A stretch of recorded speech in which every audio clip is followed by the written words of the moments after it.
what's amazing to watch is that now there's a Speaker pro tem, but we need a new Speaker.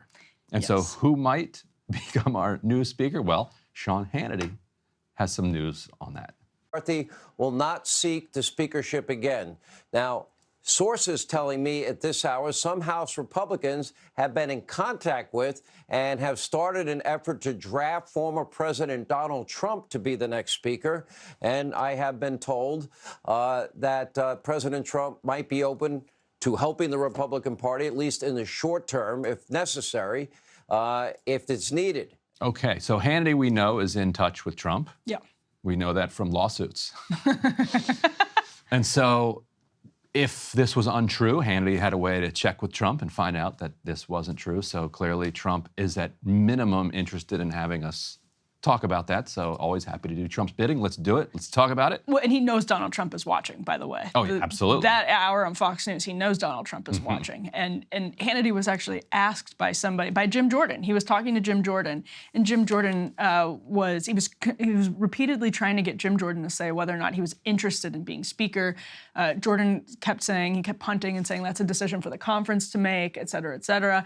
Hannity then floated what he had heard about Trump, and Jordan asked, well, I want him to be president of the United States. He basically was like, that's where I think he should be. Crappy job. Yeah, and Hannity overqualified. Hannity said, well, it would just be temporary. So that tells you what's circulating right now is this suggestion or this idea that Donald Trump step in as Speaker of the House temporarily while he's running for president, but not stay in the position that long.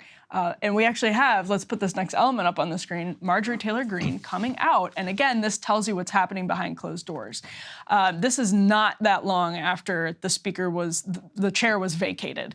The only candidate for Speaker I am currently supporting is President Donald J. Trump, Marjorie Taylor Greene wrote on X. He will end the war in Ukraine. He will secure the border, blah, blah, blah.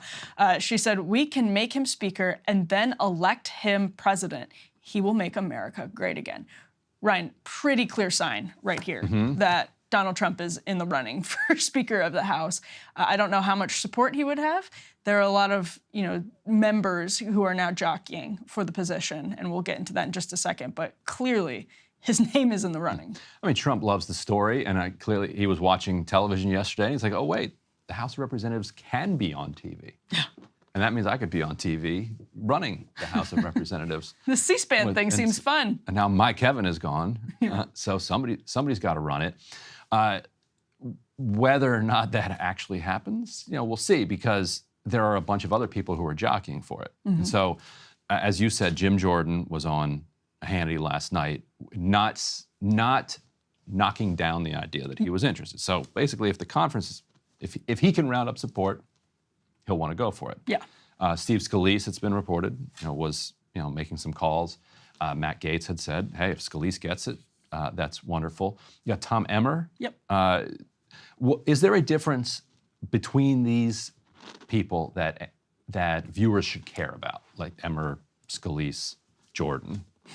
Yeah, I think the biggest difference is between Emmer and Scalise and Jim Jordan, because Jim Jordan is, we talked about this earlier, absolutely a hardcore conservative. He's somebody who went after John Boehner. He's very focused on oversight now, but I think it was a really big deal. He usually says no, when people are asking if he wants to be speaker, and it's happened before. It actually happened when he decided not to run against Kevin McCarthy for the speakership after Paul Ryan, or for the leadership position after Paul Ryan left.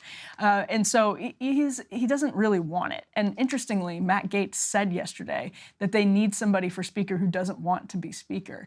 And Steve Scalise then starts making calls. And Steve Scalise, by the way, is battling blood cancer. Right. So physically, there's a question of whether he's able to do this insane job of Speaker of the House, where there's a lot of fundraising involved, there's a lot of travel, and it's a lot of long hours. It's a ton of work. It's a lot of stress, obviously. Now, Politico is saying that, yes, Tom Emmer, Steve Scalise, and even Elise Stefanik are in the running. I have not heard Stefanik's name. Emmer is somebody that I've been told by sources to look at. That's the Emmer space is potentially somewhere that Freedom Caucus members might be interested in moving towards, because Emmer has sort of quietly, in the background, he's not always had a good relationship with conservatives. He's very much like a transactional Kevin McCarthy type figure. He's from Minnesota. Emmer has been quietly negotiating in the background to help the Freedom Caucus score substantive wins in all of these negotiations. Speaker battle, debt limit, shutdown. Emmer has sort of took them under his wing. Maybe that's a little bit too sort of condescending or patronizing. He's helped them sort of negotiate with the establishment in ways that people feel good about. So you obviously need support of the Freedom Caucus, and that's where this gets crazy, in that you have these 8 members voting against Kevin McCarthy, who was good to the Freedom Caucus. Right. So who are you possibly all going to agree on that's moderate enough to keep the support of the moderate members, and then also hardcore enough to get the people who McCarthy wasn't hardcore enough for? Right. Good luck. Yeah, because you've introduced a new way of electing a speaker, basically. For the entire history of Congress, you would have a vote within your caucus or your conference. Right. A long story, Democrats call themselves a caucus, Republicans call themselves a conference. You don't want to know why.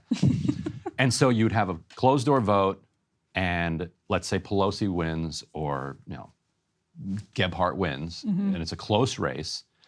Then you go to the floor, and every single Democrat votes for whoever won. Right. Like that was how it was always done. And Republicans the same way. Boehner wins a close race or whoever. When you get to the floor, Republicans back the person that won the race behind closed doors. Right. Because if you don't do that, it allows the minority party to come in and side with the people who refuse to go along with the party and kick them out. And so what Gaetz discovered here, and what Democrats could have done in the past, is if you team up with the other party, you can block your party from appointing somebody. But your question is an excellent one. Then what? Right.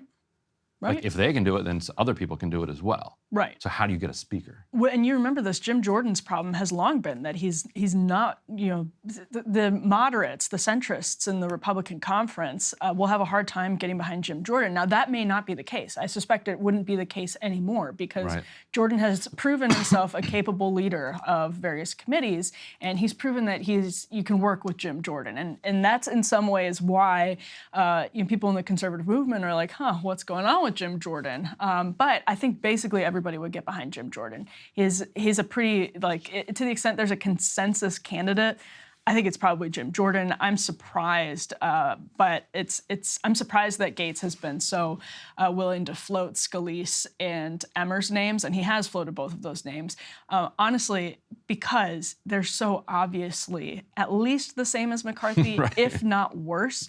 And I think that really gives Gaetz's critics some serious ammo, because it puts weight on their side of the argument that this was personal. Because if you're suggesting you get rid of Kevin McCarthy and go to Steve Scalise or Tom Emmer, it looks like maybe your problem was just with McCarthy and not McCarthy's ideology. Matt Gaetz was out yesterday tub thumping about special interests and people wanting to be speaker and spending their whole careers building up to that.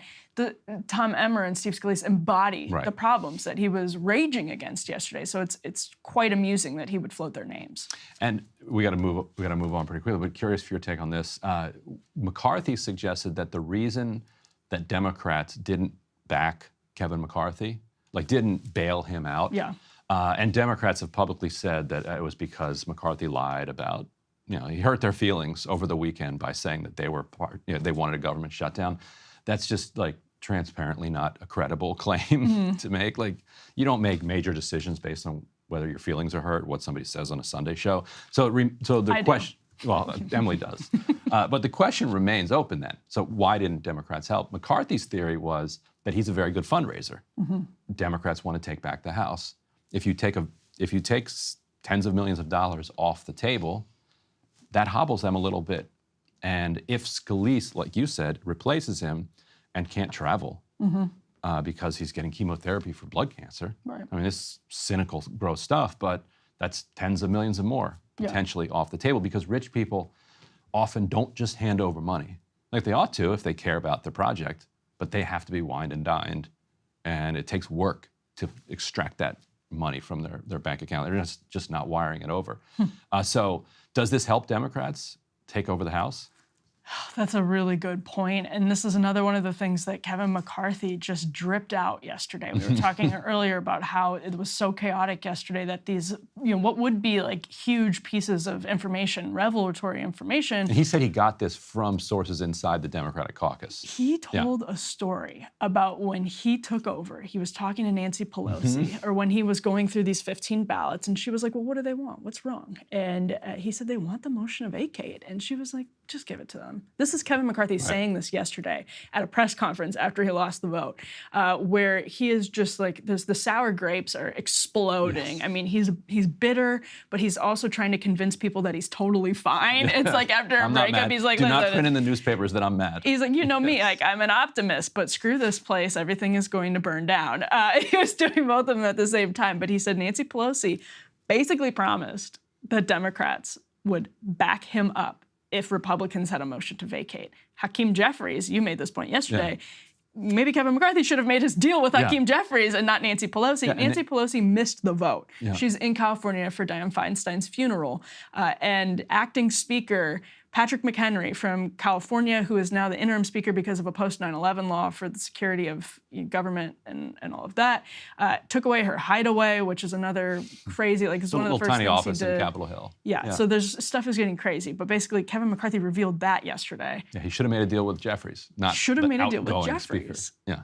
It's like having a deal with your old landlord. Good as that. Yeah, it's not super helpful. The last guy said, But it's funny because Pelosi still holds a lot of power over on the Dem side in their caucus.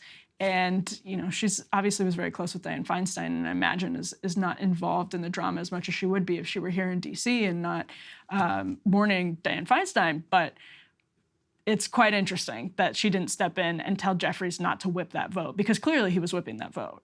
Yeah. Oh yeah, it was a disciplined party. Yeah. Amazing in contrast to the Republican Party. It's weird. Sure is. Totally bizarre. Well, and there was just my last thought would be there's a Jake Sherman tweet yesterday from Punchbowl saying, it's amazing you look back and you see that House Republicans have been at war with their leadership for like the last 15 years. Yep. And my response to that was, like, the Senate is slouching. And we'll talk about that later in the show, but it's, my boss, Molly Hemingway, turned it around. She was like, actually, it's really, you're seeing this wrong.